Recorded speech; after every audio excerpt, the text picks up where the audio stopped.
Ladies and gentlemen, welcome to another Community Showdown featuring the Empire, who shall be led by Voodoo, aka Faust. And today, guys, he's going to be facing off against the Dark Elves, who shall be led by Road to Top 1, and Malekith, the Witch King, atop his Mighty Dragon, I believe. Now, as far as the build of the Empire goes, here in the front line, it's going to be pretty standard, usually just the Brave State troops who actually have recently had a cost increase. So Spearmen used to cost 300, but they now cost 325. So it's not super substantial, but of course it does make a difference if you have a ton of them. So a couple Spearmen here in the front line, going to be backed up by some Swordsmen as well. So clearly the Empire not going to be trying to contest the front line too much, rather going to be using their archers and their silver bullets and their cannons and some of their other assets to really focus down the good Dark Elf infantry. And actually, the standard archers, they only cost, I think, like 300 something. They're a pretty good answer against Witch Elves. I mean, you have to be pretty tactical about it and get the good angles and everything, but nonetheless, the archers actually, for the cost, can pour some heavy damage into the very lightly armored / naked Witch Elves over here. So in total, it's going to be Spearmen and Swordsmen. Archers, there's going to be 3 groups of those. And it looks like it's going to be TODDY, but he's not going to be on his big Imperial Griffin. Rather, he's going to be on a Pegasus. But he, of course, has the Midland Runefang here, which does give him that sweet, sweet healing and Crush the Weak, as well as the White Cloak of Ulrich, which is actually a really good item. It's kind of like the one that Deathmaster has. It lowers nearby combat stats, melee attack, and speed. Can't complain. So he does have the silver bullets in the back as well, and it looks like it's going to be the Hammer of the Witches, getting straight up Rob Zombie, burning through the witches, having a good old jolly time. And yeah, this thing's pretty good, especially against the new Scourge Runner Chariots, which I think will be a defining factor in the metagame. I think you're going to be seeing those bad boys pretty much everywhere. So having something that can outrange them and put perpetual pressure on them is huge, because aside from that, if you don't, the Scourge Runner Chariots with good micro can just tear apart your leadership, your heavy cav, certainly very threatening. So Spearmen, and it looks like in the back it's going to be some Knights of the Blazing Sun, which are a good choice. A good shock damage, really, really capable of running over Dark Elf infantry, and with a little bit of support, they can certainly fight like Cold One Knights and things like that. He does have a Warrior Priest as well. Looks like he's going to be using the Warrior Priest, which I think is also a really good inclusion, to support the front line and drop that Soulfire Bombardment on top of the squishy Dark Elf infantry. It's pretty crazy. If you send a Warrior Priest into the middle of Witch Elves and they surround him, and from there, before he rampages, you can actually get off the Soulfire Bombardment, the damage is pretty legendary. So, top of that, he does have an Amethyst Wizard, Spirit Leech, and Buna, and that's going to be pretty much it. Now, for the forces of the Dark Elves, it's going to be 2 Scourge Runner Chariots, the Ravagers of Rakarth here, which are the ROR. They have poison, and they do have the barbed nets, which slow pursuing units down. He's got Malekith up in the sky, and Malekith, of course, is just always a competitive, powerful lord. Colden Riders, a couple Bleak Swords, it looks like Sisters for Rampage, and I think another group of Witch Elves on the other side. And last but not least, it's going to be some Blackheart Corsairs with handbows. So without further ado, my friends, let the games begin. So the battle is indeed underway as the Hammer of the Witches is going to be raining some heavy, heavy firepower here into the Scourge Runner Chariots. A little bit of friendly fire going, not friendly fire, but a little bit of collateral fire going into the Blackheart Corsairs, actually taking out 4 models, certainly not bad. But it would appear the Dark Elves are doing a pretty good job juking. It seems like he makes some pretty drastic movements every time a cannon shot comes in. So it looks like they're going to be running into the trees right now, but let's see if the Hammer of the Witches is still shooting that target, or if it has indeed switched. Excuse me, I just ate a bunch of almonds and my throat's a little bit scratchy, to some of the other targets here on the battlefield. So the Scourge Runner Chariots just using ammunition on Spearmen, which is pretty good for the Empire. They obviously don't have a ton of ammo, so being able to waste any on non-essential targets I think is quite good.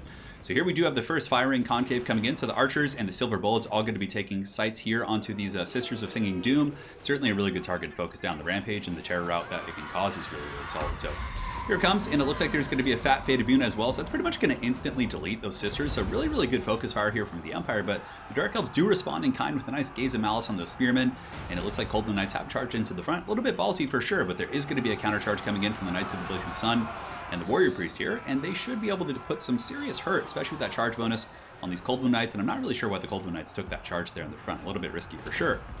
Now up in the sky, we do have Malekith chasing down TODDY, but TODDY's a little bit quicker on his steed, so Malekith instead is going to opt to go after the Silver Bullets, which also isn't a bad choice. So Silver Bullets taking a little bit of hurt here, but they haven't lost too many models, only 8 models so far.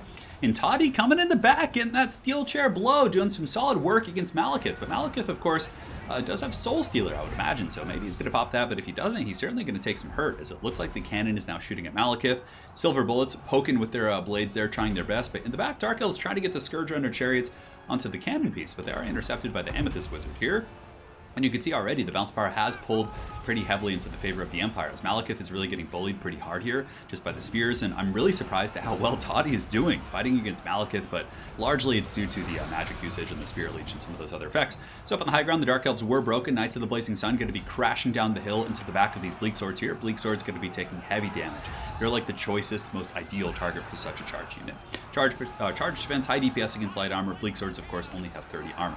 So Malekith is broken off, it looks like. It looks like TODDY on his little Pegasus able to break off Malekith, and you can see only 2 minutes into the game, the Dark Elves are looking to be on the ropes, and this could certainly be a very quick victory for the Empire. But TODDY's chasing. Now, if Malekith does come back and TODDY isn't able to get him off the battlefield, the Dark Elves will still have a chance at that point, because Malekith could probably honestly beat Toddbringer even at that health state.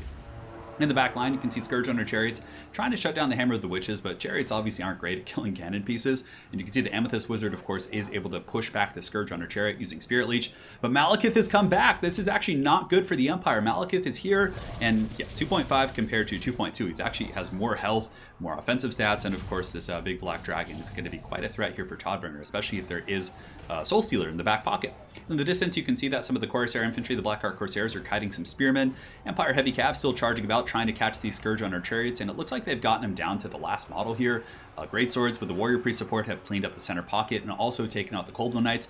Things are looking pretty damn good for the Empire, to be honest. Granted, there still is Corsair pressure in the back. The Empire Archers are going to buckle here, and the Witch Elves and Dreadspears should be able to work their way through some of those state troops. Nonetheless, Malekith is able to pretty much push back TODDY in combat, and now Malekith going to be swooping down, going after the Amethyst Wizard for sure. And is he going to get him? No, TODDY coming back in for the counterpunch here, getting a nice shot in conjunction there with the Spirit Leech, and Crush the Weak is active, but here comes the Soul Stealer. That's pretty big. Suddenly, this is a fight that TODDY could lose. He's actually wavering and he's terrified. Man, TODDY just getting taken out by Malekith, just showing why Malekith is so often a competitive pick. A very powerhouse character in combat, and Soul Stealer is just such a game-changing ability. So, Toddbringer's terrified. Are the Dark Elves going to be able to chase him off the battlefield? If so, that is going to be a huge boon. And now you can see, for the first time in a long time, the bounce power is actually pretty even. So it looks like some Knights of the Blazing Sun going to be collapsing here. Oh, nice breath attack coming in from Malekith up in the sky, but the Knights of the Blazing Sun do get the Shield of Faith. They also have the support of the Amethyst Wizard. Going to be collapsing on those Scourge under Chariots. Certainly need to take those out, even though they're out of ammunition. It's still, you want to get rid of the Dark Elf mobility. Over here we do have some Silver Bullets coming back in. It looks like TODDY was able to outrun Malekith and stabilize, so at this point he's going to be running away here. And Malekith, once again, is going to be going after the Silver Bullet. So we have a very, very close battle on our hands. The Empire does have Warrior Priest, some Knights of the Blazing Sun, Amethyst Wizard, some Great Swords in the distance have been doing pretty well for themselves. So these brave Sons of Sigmar have cleaved through these cowardly Druchii here and have pushed them back, and they have 109 kills at this point, so it's really not doing bad. Great Swords I like to use as kind of a supporting unit. Pull them in after your main state troops have come in, and if they don't take the initial brunt of the impact of the Dark Elves, they can do pretty well.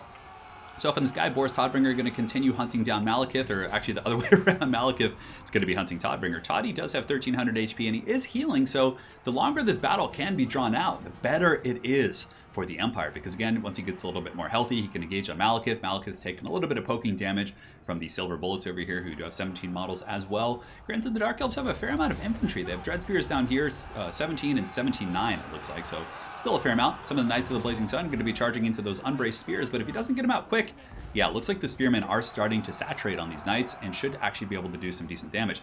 Malekith still hunting down TODDY, but TODDY is an elusive prey. But thankfully for the Empire, Great Swords have gotten in here, and the Great Swords should be able to really just easily crush these Dreadspears in combat. Malekith coming in with the nice Gaze of Malice, 58 models here, doing some decent HP damage. It did about 100 there, give or take. And it looks like TODDY's going to be just kind of waiting and biding his time. Maybe he's waiting for another Spirit Leech to come in before he goes in for his big Alpha Strike.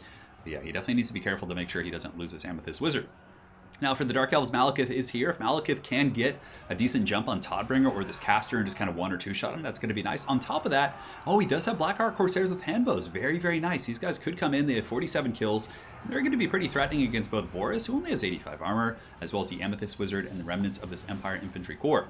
But the Silver Bullets, man, just late game MVPs, just kind of whittling down Malekith. And the question being, though, is does Malekith have another Winds of Magic or enough Winds of Magic for a Soul Stealer? If there's another Soul Stealer at play, that could be a huge game changer. On top of that, the Empire does also have a Warrior Priest coming in. So the Warrior Priest probably going to be charging into these Blackheart Corsairs and using his Soulfire Bombardment to do some fat damage. So at this point, the balance of power is kind of getting away from the Dark Elves, getting closer and closer to army losses. And now perhaps the Warrior Priest is going to be dropping that Soulfire. We'll see here in a second. Looks like the Blackheart Corsairs are going to be scurrying away, but the Warrior Priest is pretty tanky in combat, 85 and decent melee defense. Malekith coming in for the Dragon Swipe, and is he going to get that Wizard? It looks like he might, but the Warrior Priest coming in for the counter punch here. And it looks like he is going to make contact with Malekith. The Hammer of Sigmar has been popped, so his melee attack is 69, that's what she said. And also Malekith here getting bombarded by the Holy Wrath of Sigmar, and TODDY is up in the sky, coming in for the final killing thrust. And it looks like Malekith, the Witch King, is going to fall to the Electric Count of Midland. Very well played to both players. It was a fun game. Honestly, the Dark Elves had some really rough initial engagements. Malekith getting pounded, the Sisters getting pounded. But he was able to come back. Good Soul Stealer play. He was able to get some Corsair action online as well. But ultimately, I think the focus fire coming in from the Archers and the Silver Bullets against the Witch Elves in the beginning was really nice. Also, his counter charges with the Knights of the Blazing Sun were quite solid. But yeah, both players had good builds. And yeah, the cannon was quite nice for kind of working as a countermeasure against the Ravagers of Rakarth for sure. It kind of forced the Dark Elves in to a situation in which they probably would have liked to kite and poke a little bit more. But yeah, fun builds by both players for sure. Always fun to see Toddy, especially in these kind of different mount styles. Seeing him on a Pegasus rather than on his big beastie is something you don't see terribly often, but it does give him the mobility advantage to kite Malekith. Otherwise, they're almost basically the same speed, and you're going to get caught in some scarier situations. But what I really liked, again, was not my favorite part was the Archers focus firing with these Silver Bullets and really tearing apart the Sisters. That's like, really classic Empire, using their missile pieces while state troops hold to really just kind of take out higher value assets, which was quite neat. And yeah, as far as the Dark Elf build goes, I think it was a nice kind of a nice build. You have the Corsairs for a little bit of skirmishing and poke, Cold Knights to fight the cav fights. They didn't seem to get good fights. I think he might have made a slight mismicro in the beginning to send one of those guys into the spears, which was really unfortunate because then they got countercharged by Knights of the Blazing Sun. I understand the philosophy, charge in, pull back, bait out the Empire heavy cav charge, but in that case he stayed a little bit too long and he got punished for it. And yeah, it seems like the Ravagers and the Chariots really didn't do too much. I mean, they got decent kills, but most of those were against state troops rather than the high value targets. I think a little bit more careful play with those would have been good. Anyways, very well played to these two fine players, Voodoo and Road to the top one. Hopefully you guys enjoyed this Empire vs Dark Elf showdown, and we'll see you guys on the other side. Take care.